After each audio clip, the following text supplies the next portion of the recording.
on that, but what type of characters are there like in the locker room? I mean, what type of person did you find Antonio Brown to be? I mean, do you have any comment on any of that stuff? Well, absolutely. Antonio Brown was an amazing teammate. Antonio Brown was one of the best teammates I've ever had in my life. Like, you know what I mean? Just the hardest working guy you've ever seen in your life. Like, Antonio Brown would run 4 to 3 miles at practice a day. Like, he would spend hours after practice practicing. I went to his house one time. We were hanging out. He had his cousin in his living room. He was standing on a Buso ball. I don't know if anybody know what that is, but it's a workout piece of workout equipment that's used for balancing.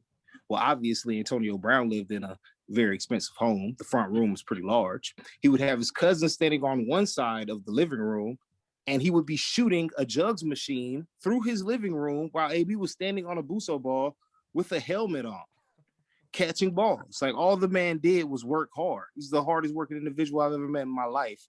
And he taught me so much about the game. I remember a conversation we had. I was eating some hot wings in the locker room. And he was like, "What are you doing?" I'm like, "Oh, I'm just eating some hot wings." He was like, "Oh, you're still eating because food tastes good now?" He was like, "Nah, Vinny, we don't do that no more. We eat to be great around here." And he put me on a whole food regimen. He didn't put me on it, but he just introduced me to nutrition and the things I should be eating and what I shouldn't be taking. Like, the man was ridiculously committed to the game of football.